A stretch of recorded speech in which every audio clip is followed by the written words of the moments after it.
Hi, in today's episode, we have Poornima Kulathu. Poornima is a banker and has over 20 years of experience in various lines of consumer banking. But what we love about Poornima is that she's an intersectional feminist, which she will explain to us about, and she speaks up against gender and caste-based oppression and discrimination. And that's how Poornima and me connected. She has a very strong voice on social media and writes on social issues wherever she gets a chance. She believes in opening up conversations around matters that are considered taboo and challenges the norm frequently. Poornima is very much my kind of a girl. Poornima has also authored a book called An Italian Encounter, which is a light, breezy read. And in her spare time, she writes poetry on matters close to her heart. So welcome, Poornima. And if you recall that we would like to talk about caste oppression in India. And then, of course, we're going to get down to understanding from you what you mean by intersectional feminism. And actually going back, it would be Manusmriti, who's widely regarded to be the most important and authoritative book on Hindu law. And it dates back to at least 1,000 years. The book acknowledges and justifies the caste system as the basis of order and regularity of society. It divides Hindus into four main categories: Brahmins, Kshatriyas, Vaishyas, and the Shudras. And many believe that the groups originated from Brahma, the Hindu god of creation. This is part and parcel of Hinduism and very much inherently in so many of us that we don't even realize sometimes how we are conditioned if you are a Brahmin and how you view society from that place of let's just say, a pedestal. So let me hear your story, Poornima. Hi, and thank you for giving me an opportunity to come on your show. It's really exciting. I've heard you speak before, and I've listened to a few of your podcasts. So I'm looking forward to a nice, fun chat, and also, sharing opinions on I think what you and I both deem important: feminism and how to take the movement forward, and what's basically happening around us in our country, and how we can help by raising our voice. I think we can bring about a change. So thank you for explaining what the caste system in India is, and the four varnas. So from a personal perspective, I would like to disclose my caste location because that's important in every conversation. I'm a Savarna, which means that I belong to one of these four castes, and all of these four are considered Savarna because they form a part of the Varna system, and the entire Varna system has left out a large population and not included them. They've not been included in the system at all, and this is the DBA community, which is the Dalit, Bahujan, and Adivasi community. So at the outset, why I would like to disclose my caste location is for the fact that if you're born into any of these four castes, then you come with a lot of privilege that you have earned over generations. Yes. And for many, this is a very difficult concept to grasp. And let me frankly say that I didn't know this myself until a few years ago, until I chanced upon a few groups on Facebook where these were being discussed. Then I realized that I was very interested to know what is the history behind all of this. And then I read Annihilation of Caste by Baba Saheb Ambedkar, and that kind of really, it was like a light bulb moment for me. So I find that the biggest problem today is that people think that if you don't talk about caste, then that's the way forward. If you don't talk about caste, that means you're not casteist. I think I would like to debunk that myth completely, because if you don't talk about it, it doesn't mean caste is not existing. It's not going to go away anytime soon. It's possibly never going to go away, as research has shown us. Caste-based atrocities continue to happen around us, and hence talking about caste is very, very important. I have a lot of people around me, my friends, who believe they are not casteist because they don't ask another person's caste. Now, you should not ask another person's caste, because that is, I think that comes under an offense under some section of the law. But the fact is that you have to open up conversations around this. So from a personal perspective, I would like to say that I'm a Savarna. I wouldn't really like to give away more than that, because it doesn't matter. If you're part of the four, if you're part of the four Varnas, then you've accumulated a lot of generational privilege, which has come from the fact that your ancestors were possibly educated. You had access to a lot of material. You had social capital. You had cultural capital. Now, social capital is something that is it yeah, it means that you were accepted in society. You didn't have to hide. You weren't afraid of revealing who you were. You were not marginalized in any way. So, and these kind of things are very important to the fabric of a human being, because without any of these, you feel very marginalized. So that is where the entire theory comes from in a nutshell. So um, so that's kind of an introduction to this whole conversation. The fact that I have come with a lot of privilege, in the sense that I have had ancestors who were educated, and the fact that growing up, I didn't even feel the need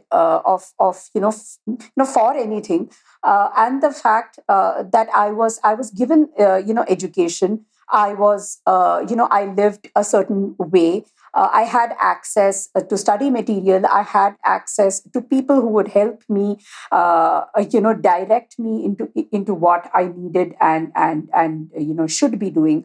All of this is very, very privileged. And if I am here, talking to you, and if I'm able to express myself, it is because of two things. One is feminism, and the other is that I belong to a certain community.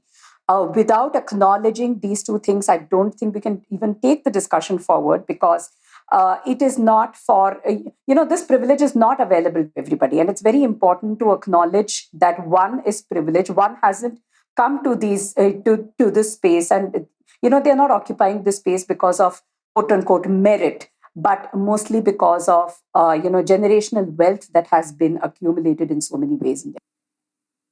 You're so right when you say this to me, Poornima, because you know what? I travel back, into my own childhood, and I too belong from a privileged, and I don't like to call myself or address myself with any of that, because that never played a role in my life. I would like to believe that. But yes, I still need to wash away so much inside me, because that's the way we were raised, in a joint family. I was not raised in a joint family. I was in a nuclear setup. But, during our times, we spent holidays in our grandmother's home. And it was very Brahminical in its entire, in its whole approach. I mean, they looked down on it was unspoken, but we knew that somebody who had a different surname and was not part of the Brahmin surname. I'm a Bengali, and they were very clear.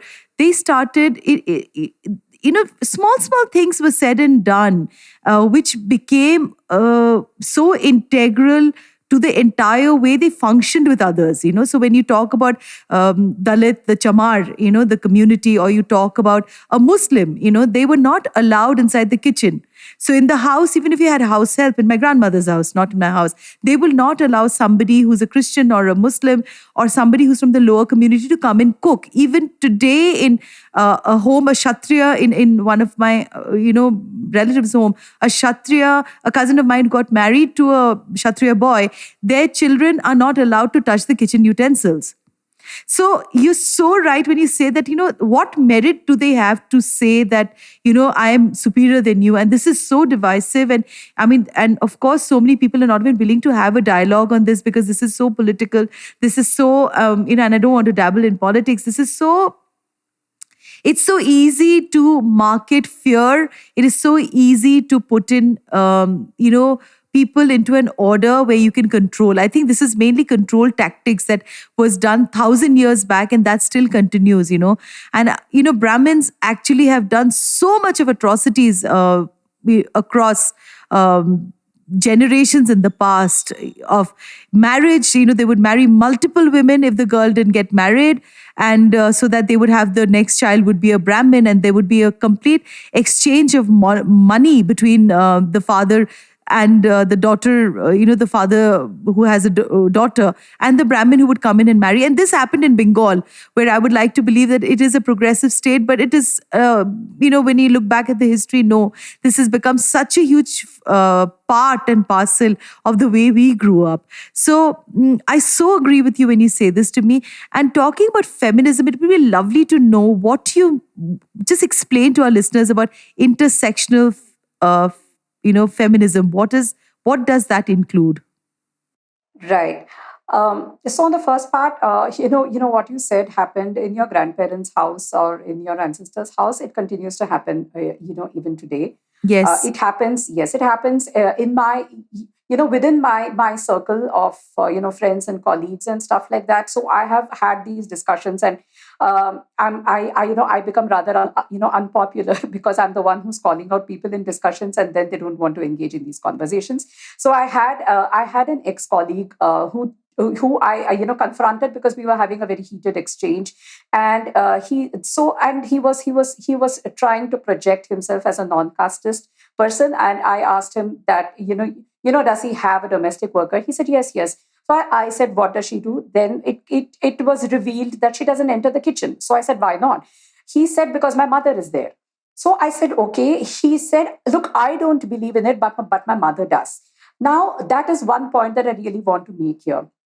The fact that the older generation has certain beliefs, we are willing to cut them slack. Now, what are we doing when we are cutting them slack and saying, array, they are old, they are not going to understand? You are siding with the oppressor. And at what cost? You are willing to marginalize one person and say it is okay that you're being discriminated because my father or my mother or my sister or my uncle or somebody older in my family is not going to change their mindset. You are then complicit in this entire discrimination. You are as much an oppressor as anybody else. So please don't call yourself non-casteist if you're not going to stand up to the elders in your family and tell them that this is wrong and this can no longer happen. It's not easy. It's not easy, and many times it's a losing battle. You're not going to win that battle because possibly the person and I'll come to that in a bit. The older person is a patriarch, for example, who holds the reins of the household in his hand, or it's an older woman who holds the reins of the household in her hand. So it's not going to possibly win. But the fact is, you've got to raise your voice. You've got to speak about it because of two things. One, if you in your 30s or 40s are at an age when you believe that this is wrong, are still obeying these social orders, then you're complicit, like I already said. The other is you are invisibilizing the older generation by saying that they no longer matter. They are old, so forget about them. Now that's a problem in itself because these are contributing people of the society, right? So what if they're older? Aren't they casting their vote? Aren't they a part of the census? Aren't they living human beings? Everyone who's living, casting a vote. See, of course, and this is not a political debate, but if you're going to cast your vote, and you're going to cast your vote, with this inherent sense of bigotry in your mind and racial discrimination, casteist discrimination, then you know the kind of vote that's going to go, and we know the kind of government that we're going to elect. So these are all interlinked. The entire feminist, stroke casteist, stroke race. Of course, race doesn't come into the picture in our country, but all of this is interlinked, and all of this ultimately will result in a structure, in a government that you have helped create. Then there's no point in us complaining. So I'll just dwell upon the age bit for a minute more. It's a very interesting part for me because I really believe that just because you have gray hair and you have a gray beard and you're wearing glasses, you are not intelligent enough for me to listen to you. Exactly. Yes, I so agree with you. And just because you're an uncle or a grandfather, that doesn't mean that you are right in what you're saying. Absolutely bang on. Yes. And we come, our society and our culture is such that you have got to obey elders, Yes. right? It's Yes, not just obey the respect. elders. Yes, respect. We're taught Yes. to obey. The We're word taught to obey obey. is such a large part of our vocabulary. Children I are need you taught to obey. repeat that once again, Poornima. The children are taught to obey. They Yes. do not understand the word respect because we do not teach them respect. Exactly. Yes. So it's about obedience, and I have grown up listening Ben because I was a fairly Yes, disobedient child. me I was too. saying, yeah, I was told, obey, obey, obey. Now, possibly a child will have to obey till the age of 5, which itself is, up for conversation, because they don't understand. You have to say yes, no to them, kind of a thing. But my point is, we are adults here and we are dealing with older people, and we are, for some reason, have to obey the older generation, even if they are wrong. And the fact is, older people are very often wrong, as is any other human being, right? Just because they are older people doesn't make them right in everything that they do. And if you have to really bring about a change in society, then you have to also consider the older demographic in your discussions, as you do with the younger with the younger population. And the biggest question I have here is, when you say old, what is that number? Is it 50? Is it 60? Is it 80? Because you can't really say who's old now. I'm 48 and I'm teased as a boomer in many conversations. I'm called old. Even my son says, okay, you're an older person. I don't feel I'm an I older hear it all person, the but time also. Poornima, but that it's I'm an okay. older person and I don't feel old at all. But yes, you're so right. That age itself also, people are such an ageist society. Yeah, and we happen to be a young country, right? I mean, our Yes, we are a demographic young is, it country. completely leans towards a younger population. So I understand, Hmm. but I can say this, and sorry that if it sounds like bragging, I can put a younger person to shame. Okay, in terms of my worldview. So that is something which it's fine. So my point is, you can't take away the fact that older people are continuing to be casteist in our society, and we are allowing them to get away because we believe they are old. They are old, but they're going to possibly live for another 20, 30 years, or whatever, be it another 50 And years. they will And you're continue the going to oppression. continue the oppression, right? I You're going to, agree. yeah, and there's a cost to it. See, It's a it's, huge and cost. huge cost. And the fact, when Yes. we say it's okay that they're doing this, it clearly, I mean, there can't be a louder declaration of privilege in that. It's, you're allowing it to happen because it's not happening to you. It's not happening. You are not being marginalized. You're not being discriminated because your parent is discriminating somebody else. You are casting a blind eye to it because it's not happening to you. It's not affecting you at all. And we saw this happening in the rape of that little 9-year-old girl, girl in the crematorium by the Oh God, Brahmin yes. priest and a ton of people. So I was enraged, and then we had a clubhouse room which we moderated. A bunch of us got together. We were talking about the apathy of the Savarnas, right?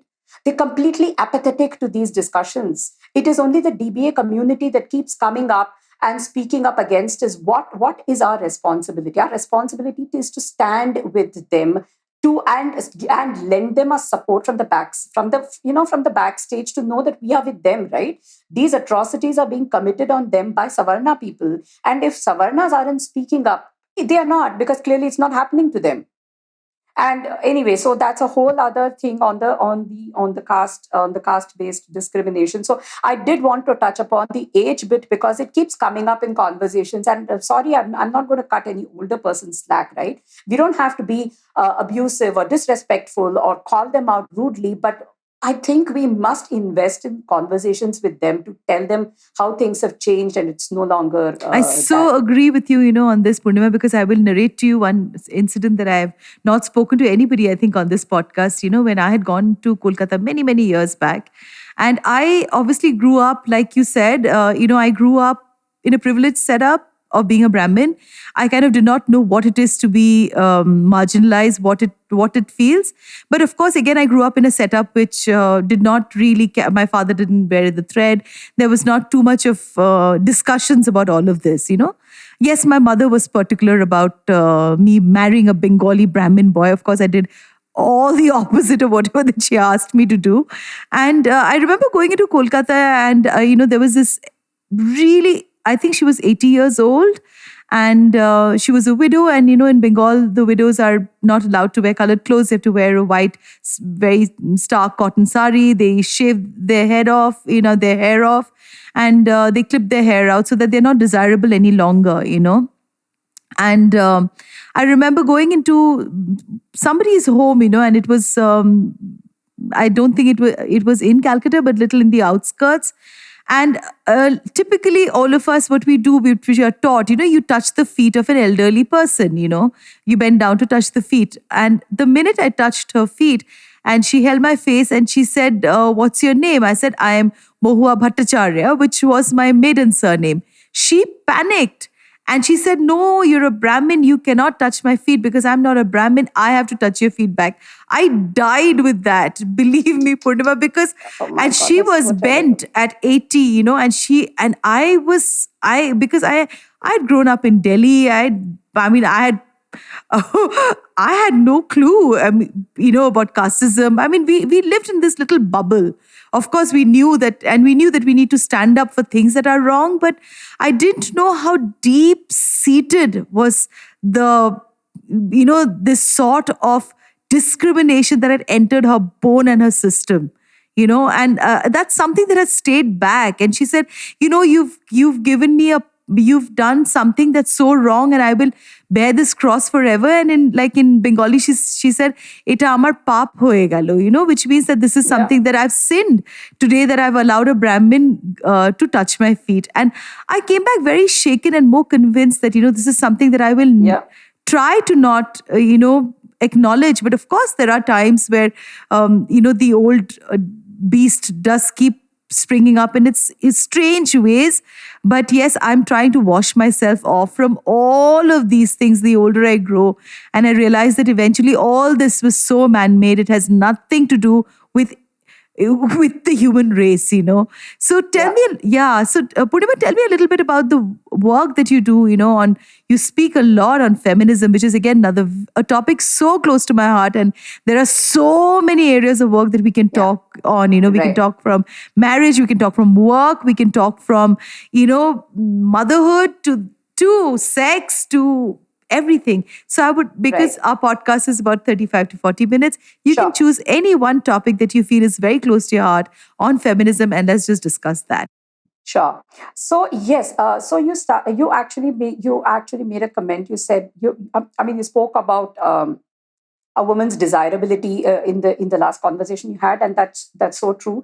The whole problem is that women are considered to be desirable objects, and that's a double-edged sword in many ways. The fact is that a woman is desirable, and hence she must be shielded. She must be covered up, and then she must be protected. Because she then becomes this object of lust, which is very, very, very, very scary for the male gender. And then this whole thing around that entire covering up and protection, all of that happens. And that is one of the very important reasons for the oppression on women and against women. So on feminism, I don't know if I was always a feminist, but I was always I was always rebellious, and You were questioning. I was always questioning the Me social too. order, and I Yes. was told that I shouldn't question. And then I Yes. remember one conversation where my mother told me that your husband will throw you out if you speak like this. So so those, of course, we have all grown up with these things. The facts. So what I will first talk about is intersectional feminism. So feminism has gone through different waves, right? And most of it has have been worldwide movements. And I particularly have a problem with women calling saying that they're not feminists, providing disclaimers urgently, hurriedly, saying, no, no, no, but I'm not a feminist. So my question to them is, why aren't you a feminist? What has feminists taken away from the world that you want to delineate yourself from the word feminism? Right. So we are currently in the fourth wave of feminism, which started, I think, in 2012. My dates could be slightly off. The fourth wave of feminism is very interesting because one, it opens up the online kind of protests and online kind of discourses and conversations, right? Because feminism movements have been predominantly about protests, revolutions, and disobeying the existing social order, which happened through various live demonstrations and stuff. So the fourth wave, then considers that it is possible to do this and to reach a larger number of people through online platforms. So that's great, but it's also limiting because not everyone has access to online, right? Absolutely, So yeah. that is one thing. The other thing that intersectional feminism per se acknowledges now is that so one is you are a woman, and right now I will only talk about in binary terms, and I will explain why that is while opening up the conversation to non-binary terms. So you are a woman in the first place, and so you are an oppressed gender, and that is a bedrock of feminism, that a woman is oppressed, and I mean, and that's not up for conversation because we know women are oppressed. Yes, Now, they what are. happens? Yeah, what happens when there are other intersections of race, intersections of caste, intersections of religion, intersections of sexuality, gender? All of this happens. Then what happens to feminism? It ceases to be a unidimensional, a single straight road of conversation, right? Because there are intersections. So, for example, the way I perceive, feminism, or my interest in feminism from a personal perspective would be very different. For the reason that I'm a privileged. I enjoy two privileges, which is caste, and the other. Is I'm not able to remember why I said two. Okay, so I enjoy caste based privilege. Now, what happens to a woman who doesn't enjoy caste based privilege? Right, she's a Dalit woman. Is her struggle as in this movement the same as mine? Clearly not. Now you add to the Dalit woman, you add the fact that she's possibly a sex worker. Then what happens? Or the fact that she's homosexual, or that she's a trans woman, or that she's disabled. That's another thing. So what happens when different kinds of things are stacked up against you? How does that affect the My God, feminist it's movement, right? yes, absolutely. My heart So bleeds, yes, Purnima, so even the thinking about it. Yeah. exactly. So feminists in the past didn't consider these things. They were predominantly talking about women, right? Because at one point of time, women didn't have voting rights. Imagine, Yes, you couldn't vote. Yes, absolutely. you couldn't be seen out in public. You couldn't go to college. You couldn't work. So those things were important at that point of time. But right now, it's important to open up the space and the field to other intersections. So intersectional feminism, in my opinion, because I haven't been a part of any other feminist movement, is I feel the right, absolutely right, and perfect, because you are not discriminating, or you are not marginalizing anybody who's oppressed, anybody. So this is so I will now come to the non-binary kind of discussion. So the fact is that you will have trans women who are having a problem, or trans men who are who have so far been excluded from these conversations, right? Because where do they fit in was what society kept asking them. So the fact is that feminism considers all genders, all oppressed genders, all castes, all communities, all races, all forms of ability. So you have different kind of people who inhabit the earth, right? And each of them are oppressed in different ways. So intersectional feminism tries to embrace all of them together and fights and speaks about all kinds of oppressive practices against everybody except the ones who are oppressing. And the ones who are oppressing, this again is also not up for conversation, at least in India, are the cis het Savarna men. Now, what is cis? Cis is the fact that you are assigned a gender at birth and you're comfortable with that gender. For example, I'm a cis het woman. I was assigned the gender of female at birth, and I'm comfortable with that. And I consider my gender to be female. So there is no anomaly between what I was assigned at birth and what I am. So I'm cis. I'm also heterosexual. I'm not homosexual or any of the other kind of sexuality. So I'm a cis het person. The only thing is that I'm a woman and I'm oppressed. Now, what happens to a man? He is a cis heterosexual man who belongs. What is cis? I don't think I've heard about this also. CIS, cis. Okay. Cis is possibly the opposite of trans. Okay. So you have people who are assigned a certain gender at birth, right? They were All right. assigned a gender at Yes, birth of because course, of yeah. the sex organs, right? Yes, so a person yes. was assigned male at birth. Mhm. But as they grew, they realized that they weren't male, right? And gender we now know is very different from sex. Gender is a social construct. Gender is what Absolutely. you feel you're comfortable with. It has nothing to do with the sex organs you possess.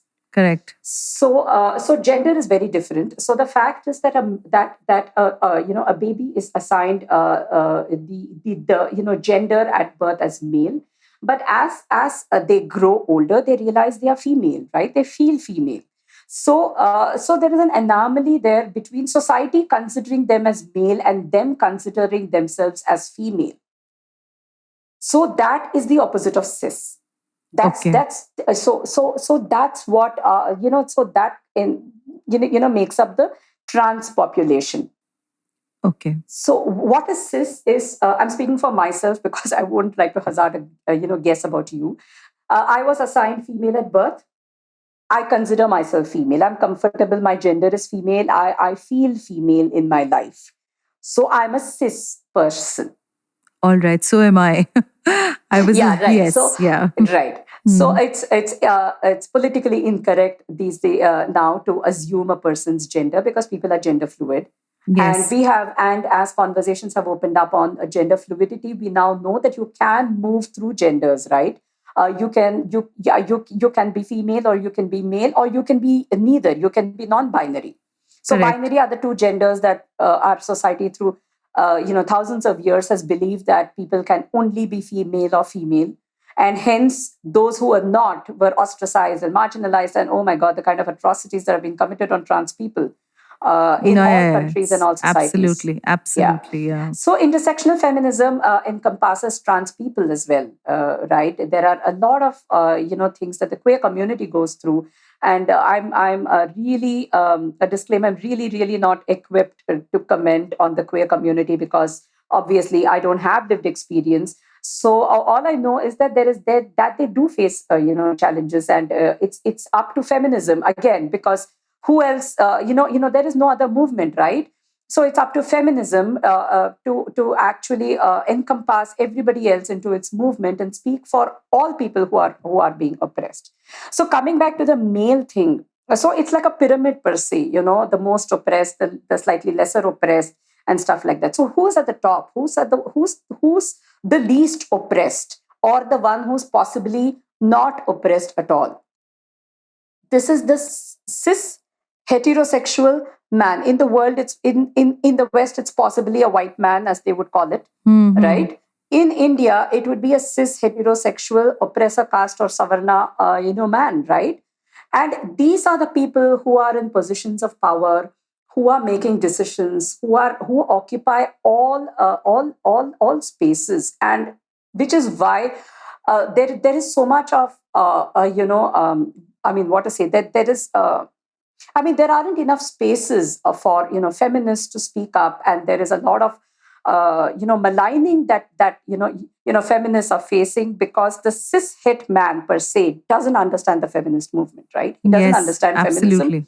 They don't want to understand also. It's the same thing. It doesn't affect him.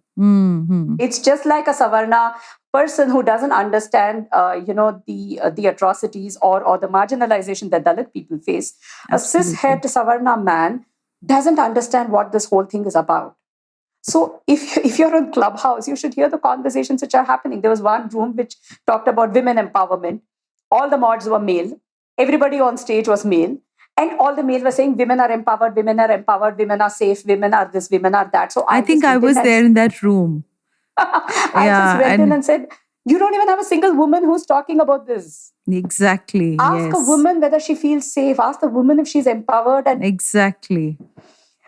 I was abused out of a room in one of these rooms Yeah. because I was abused out of the room because I spoke about a community in Madhya Pradesh where again they are a backward community, and they're young little girls from the age of 10 to 12. They are put into prostitution and they become the family earning members, and there are like truck drivers and all of them, and for 100 rupees they almost service about 10 customers sometimes in a day, and these are 10 to 12-year-old girls. And there's this boy who's trying very hard to eradicate this age old practice because they say that this is part of the entire cultural caste culture of that community in Madhya Pradesh.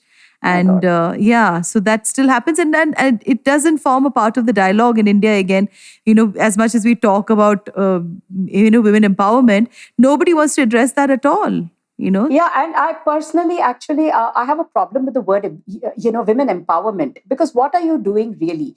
You are again placing the onus on women. You are saying empower, we will empower you, empower yourself, empower yourself. I don't understand why a woman has to be empowered. I will, for the simple reason that if you take away the pressure from her, the oppression and the oppression from her and the discrimination against her, she's already empowered. Stop placing the onus of women's growth on women's shoulders in the first place, because there is a force which is acting against them. Yes, say that again. There is someone doing something here. It is not about women. It's not about, it's not an equal playing field where all opportunities are open and women are sitting quietly in a place and saying, I'm disempowered. And that's not happening, right? There's a force which is acting against them by curtailing their avenues, by clipping their wings, by, policing where they go, what they do, what they wear, curtailing their growth in corporates. All of this is happening. So stop, so we will be, oppressed. Then we have to put in the work on ourselves. What are the men doing? What is this particular cishet Savarna man doing? And it's very interesting. I must tell you this, that as I speak to more and more people, I realize that people from marginalized communities, right? Queer communities and DBA communities, the men speak up. The men are a lot more progressive. And I don't know, this is a personal opinion. I really feel that if a person has experienced oppression in some form, then they become more open, and they realize how oppressive oppression is per se, of all kinds of oppression, and they are against all forms of oppression. See, if you've been oppressed so much in your community per se, then you realize that women are being oppressed also, right? And all forms of oppression are wrong. But a cishet man has no oppression on him, possibly class oppression, right, in terms of economic privilege. But class again has mobility. You can be a person who, you can move from a have-not place where you have been deprived of finances and economic privilege, and then you move up to a place where you have everything. So mobility is allowed. What happens in caste? There is no mobility allowed. What happens in of course now gender and sexuality, there is mobility, but there also there is a lot of resistance to accepting people who are moving through sexualities, moving through genders. So we have to stop placing the onus for women empowerment on women. We have to really identify the problem. The problem here is that cishet men are controlling too much of power in this country, right? And in the world, they are in places of, they are holding high power, high positions in politics, which are making rules. They are holding, high positions in judiciary, in academic institutions, in corporates. Everywhere you see the top is mostly a cishet man, right? And that person has experienced no marginalization of any sort, and his empathy, is sorry to say, is very, very low, really. And men per se. And the other problem is that men calling themselves feminists, doing one or two chores in your house really doesn't make you a feminist. I'm really... I'm sorry, I have to laugh at that. Yeah, I have men who come and say, oh, I'm a feminist. Okay, dude, what is it you do? I help my wife at home. First, my blood boils when I hear the word help. Why are you helping your wife? Help matlab kya? That means it is her job to do and you're assisting her. You're an intern. Isn't it your house? you're just doing the job in your house. You're washing vessels, you're sweeping, you're doing stuff in your house. You're not helping anybody. You're running your house because it's yours. It's I don't think not your men are wife's. raised at all to learn how to, Yeah, there's a problem with the way we raise yeah, men. yeah, it's the way we raise men. And Absolutely, and yes. I'll tell you, so my partner is does a lot of chores at home. And the reason I married him is because back then we used to call it equal rights, right? I believe in equal Hmm. rights. Of course, it's the Hmm. same thing. So I married him, and he belongs to a different community. I married him because he believed in equal rights. So when people come to my house and they see him, for example, if I'm hosting a dinner, then I will cook, and my partner will lay the table and clear up. I have women guests who come, who rush into the kitchen to help him because they're so embarrassed to see a man helping. I mean, to see a man I'm doing. sorry, Really, but Poornima, this is. it's hilarious. And then when I have guests coming to my house to stay over, he's in charge of the toiletries and the bedding. So he will decide who sleeps where. He will roll out the bed for them, give them their towels. And I'll tell you, women are so embarrassed. These are my own friends, and it is a shout out to all my friends. Stop appreciating my partner for doing the bare minimum. Yes. Really, we have to stop Oh God, appreciating I men. can go on and on, Poornima. I had Yeah. written an article about how, a man taking a child in a park, on a stroller, everybody will think, oh my God, he's such a nice guy. Really. And the woman, the mother will be taking the child every day on the stroller. yeah, I don't yeah. think anybody's going to say, what a nice mother. And you're so right when you say that, this is so deep seated in all of us, in this entire role that we've just passed on, to both the genders, and that's how the whole society's been playing all along. And the word babysitting, have you heard that? Babysitting. Yes, I I'm have. babysitting my child, or my husband will babysit. Why are you babysitting? Do you know the meaning of the word babysitting? Babysitting is when someone else looks after your child. Are you babysitting your child when you're actually taking care of your child? Is a mother babysitting her child? No. But a father is babysitting the child. Really. Yes, yes, yes. I so agree with you. But we have a long way ahead before all Yeah. these things can ever, probably, I don't know if I'll live that long. I always say this to all the young people I work with. And, it's a dialogue that can go on and on, Poornima. But more I than know. anything else, I need to say thank you for coming on today's episode. And it is a pleasure. And I know that once you and me meet, you are in Chennai. I know. In a city away, from Bangalore in India. And I have a lot of listeners from the UK and the US. So for them to understand that you are a little far away from me. Yeah. But when we meet, I know that this is going to be a house on fire because we have so much in common to discuss.